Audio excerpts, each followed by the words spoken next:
ke-9 akan membentangkan berkaitan dengan idea-idea ekonomi muslimin terhadap konsep sekularisme barat. Kita masuk kepada pendahuluan yang mana gerakan ekonomi muslimin adalah satu gerakan yang lahir semasa kebangkitan Islam di Mesir. Itu bukan pada tahun 1928 yang didirikan oleh Hasan al-Banna.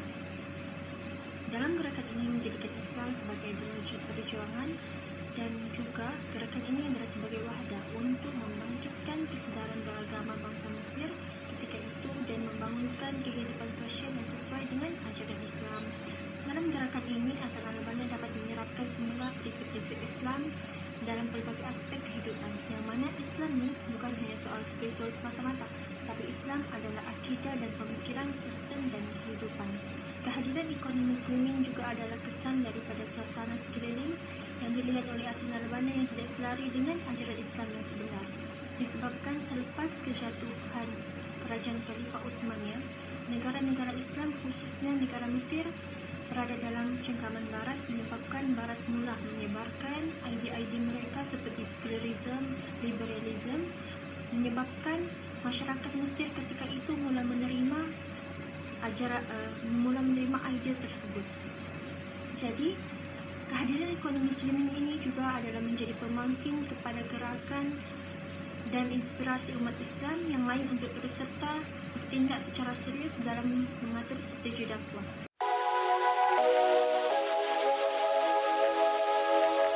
Kita masuk serba sedikit mengenai konsep sekularisme.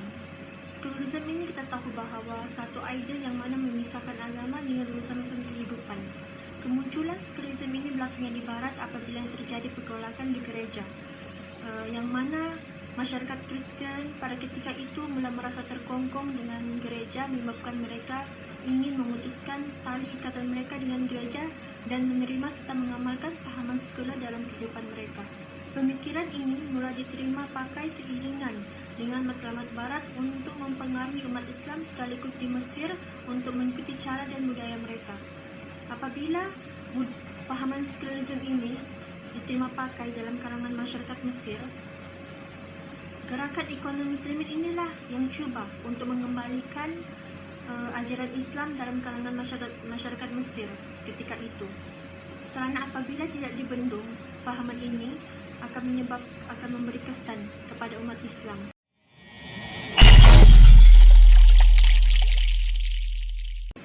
Oke, kita teruskan dengan poin utama kita, iaitu idea ekonomi muslimin terhadap konsep sekularisme.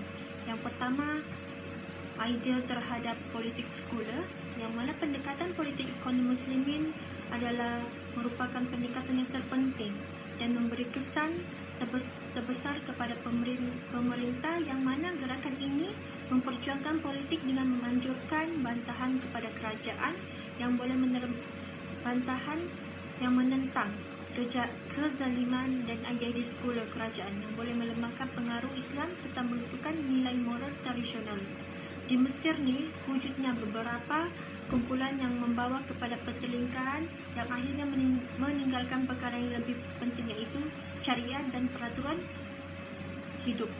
Menurut Hasan al-Banna, kerajaan pada ketika itu yang mengamalkan konsep sekular hanya menumpukan kepada satu bahagian dalam Islam, dan mereka tidak mengambil Islam itu secara keseluruhan, tetapi mengambil satu amalan dan kecenderungannya.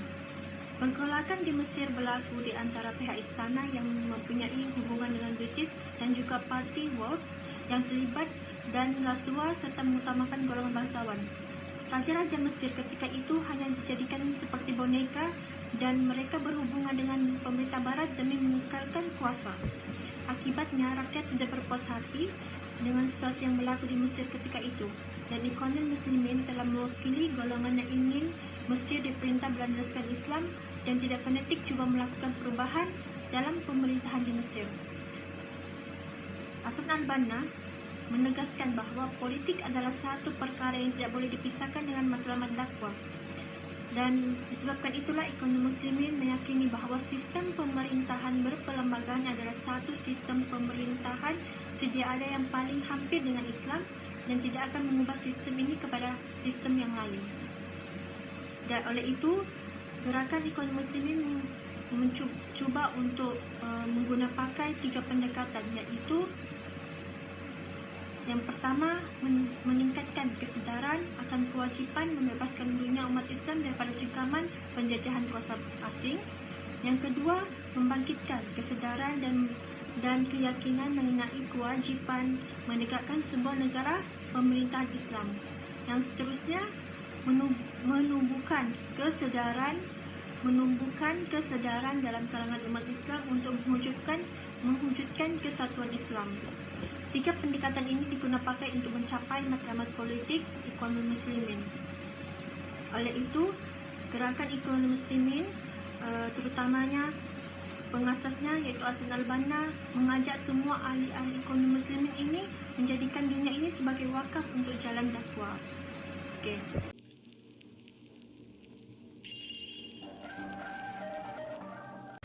Yang kedua, idea Ikhwanul Muslimin terhadap pendidikan sekolah. Pendidikan sekolah ini sangat ditolak oleh Ikhwanul Muslimin disebabkan pendidikan sekolah yang dikenalkan oleh Barat menyebabkan terpisahnya nilai-nilai agama daripada ilmu pengetahuan itu sendiri.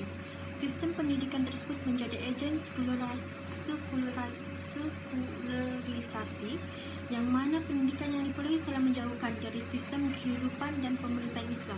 Contohnya yang berlaku di Universiti Al-Azhar, beberapa sukatan pelajaran juga dibuang atau dikurangkan seperti subjek yang berkaitan jihad, menyebabkan roh jihad atau perjuangan jihad itu telah hilang dalam diri pelajar Islam ketika itu.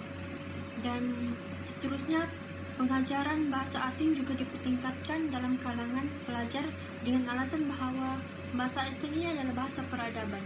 Akibatnya, daripada pendidikan sekolah yang diterapkan menyebabkan masyarakat Mesir khasnya pada ketika itu tidak lagi melihat pentingnya hakikat Islam dalam kehidupan pribadi. Oleh itu, gerakan Ikhwanul Muslimin cuba untuk membetulkan sistem pendidikan di Mesir pada ketika itu dengan memperbaiki kelompongan yang wujud dengan memperluaskan penyebaran prinsip agama Islam dan mempertingkatkan pendidikan agama Islam itu sendiri yang menjadikan Al-Quran dan As-Sunnah itu sebagai panduan utama. Dan bagi Ikhwanul Muslimin ini, aspek ketuhanan atau keimanan itu paling penting, yang paling utamalah. Namun Ikhwan berusaha untuk menyatukan semua aspek kehidupan dalam pendidikan agar dapat membentuk pendidikan yang lengkap dan sempurna.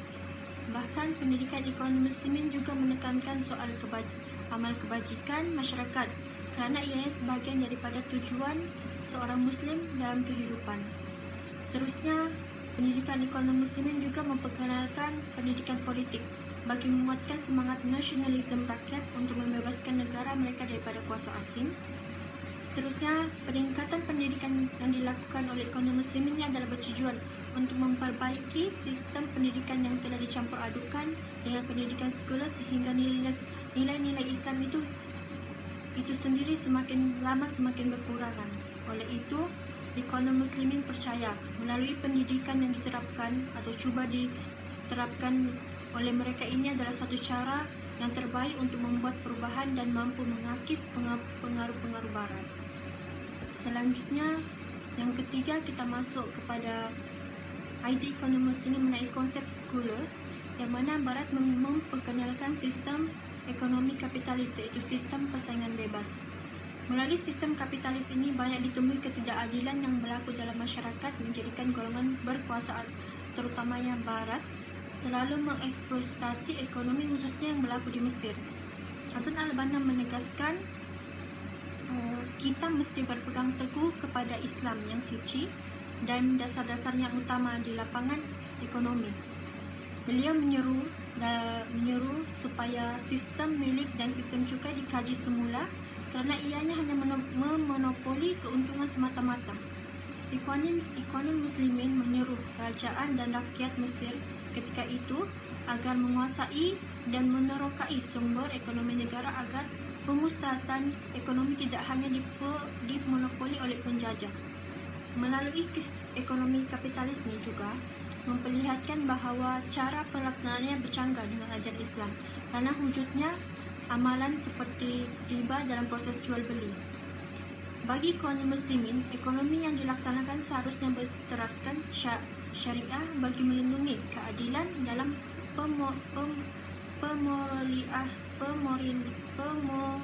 pemorilehan dan penggunaan sumber. Itu adalah tiga ide yang Ikhwanul Muslimin mengenai konsep sekolah itu. Maksud dapat kita lihat di sini bahawa peranan yang dimainkan oleh Hassan al-Banna dalam menumbuhkan Ikhwanul Muslimin telah memberi impak yang besar kepada Mesir dan persekitarannya. Perkembangan gerakan yang begitu cepat ini amat membimbangkan penjajah dan pemerintah, sehingga memaksa mereka menggunakan pelbagai cara untuk menghapuskan pengaruh gerakan ini.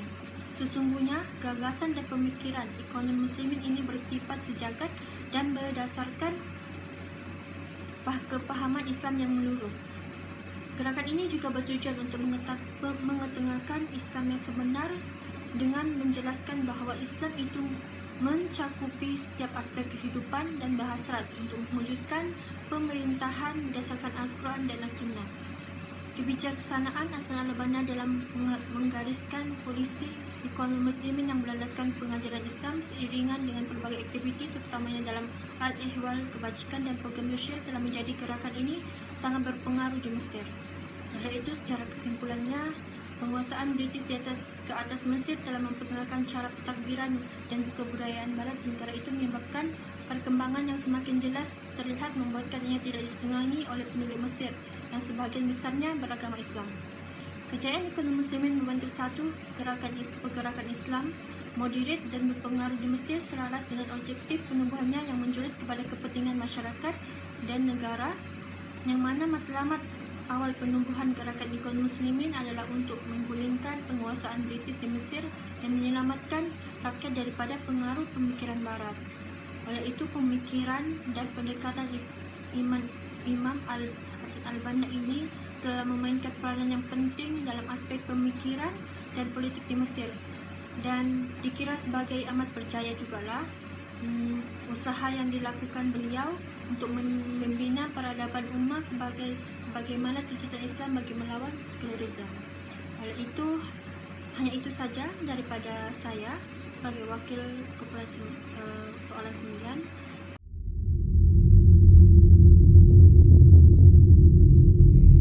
Assalamualaikum dan salam sejahtera. Saya Razmika binti Razali, wakil kumpulan soalan nombor 9, iaitu berkaitan dengan idea-idea gerakan Ikhwanul Muslimin berkaitan dengan konsep sekularisme. Kami mengulas satu artikel yang berkaitan dengan Ikhwanul Muslimin, iaitu berkonsepkan sekularisme yang diasaskan oleh Hassan al-Banna. Okey, kita masuk kepada pengenalan. Tujuan kajian ini dijalankan adalah untuk membincangkan mengenai pengaruh pemikiran Hassan al-Banna dalam pembentukan orientasi politik Ikhwanul Muslimin mengenai isu ini dari tahun 1931 hingga tahun 1949. Okey, dalam artikel ini kami dapat mengulas bahawa terdapat beberapa isu penting yang berkaitan dengan Ikhwanul Muslimin yang berkonsepkan sekularisme, iaitu menghantar surat bantahan, menganjurkan kutipan dana, mengadakan persidangan mengenai Palestin, demonstrasi dan menyertai perang Palestin pada tahun 1948. Okey, kita masuk kepada isi pertama. Isi pertama iaitu berkaitan dengan penglibatan awal politik Ikhwanul Muslimin. Okey, pada awal tahun 30-an, gerakan ini telah membincangkan dan menekankan beberapa aspek penting mengenai Palestin dalam konteks umat Islam dalam setiap aktivitinya. Okey, Hassan al-Banna pada ketika itu telah menghantar keras kerja kepada Kongres Islam mengenai permasalahan Palestin ini melalui Multi Haj Alamin Al-Husayud. Keras kerja tersebut membicarakan tentang pendudukan Yahudi di Palestin dan bantuan ekonomi, pendidikan agama dan perlindungan tanah suci tersebut. Okey. Dalam keras kerja tersebut juga dinyatakan bahawa sukarelawan Ikhwanul Muslimin mendapat penyertaan dalam serangan ke atas kepentingan British dan Yahudi yang dikenali sebagai pemberontakan 1936. Okey. Isi kedua iaitu berkaitan dengan penubuhan kerajaan Islam. Pertama, Ikhwanul Muslimin berpendapat bahwa jalan yang utama dalam membaiki segala permasalahan yang berlaku di Palestina yaitu dengan kerajaan mengembalikan sistem pembelajaran Islam dan mengamalkan Islam dengan sempurna dan menyeluruh termasuk dalam soal pemerintahan. Okey. Pada masa itu, Hasan al-Banna berpegang bahwa sesiapa yang tidak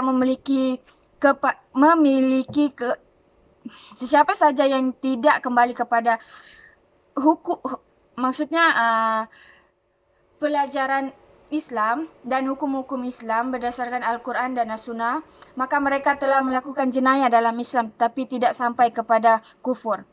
Okey, dalam isu ini berlangsungnya Muktamar Ikhwan Muslimin yang ketiga pada Mac 1935.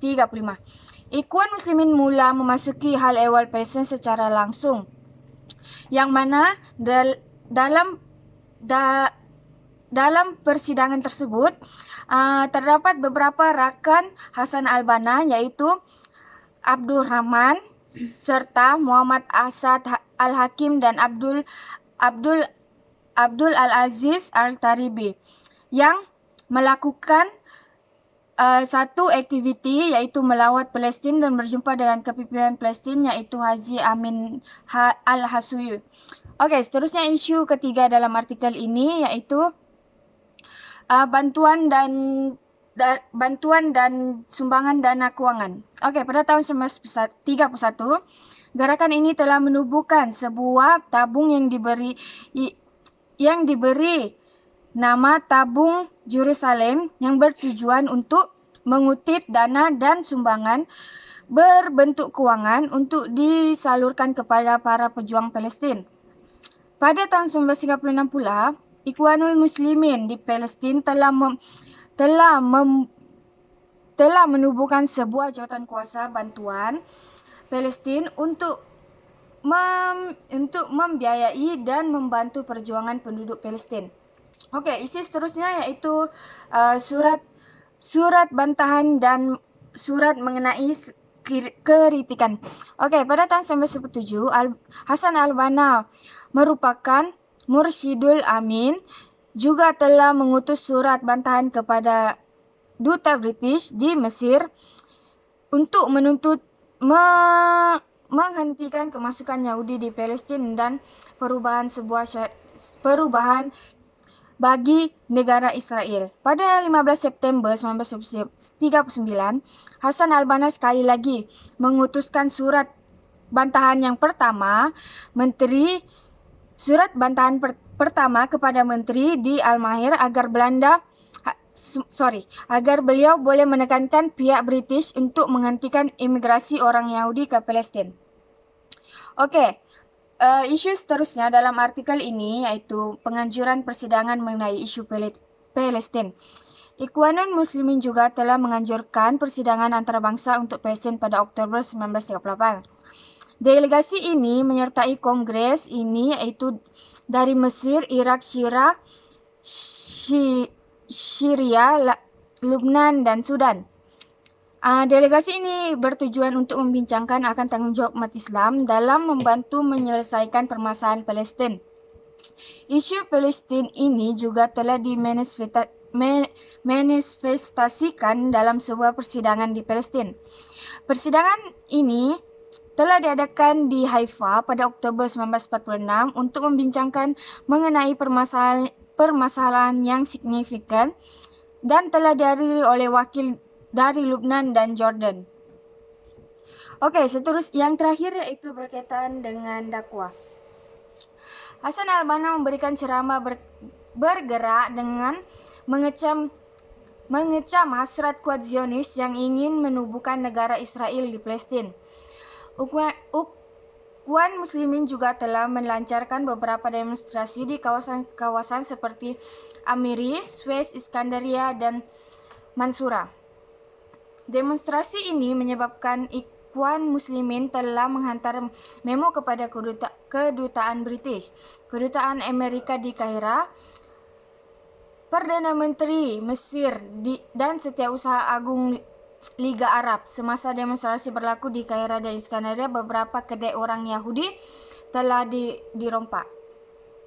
Hasan al-Banna telah mengeluarkan amaran berkaitan dengan kes rompakan yang berlaku semasa demonstrasi.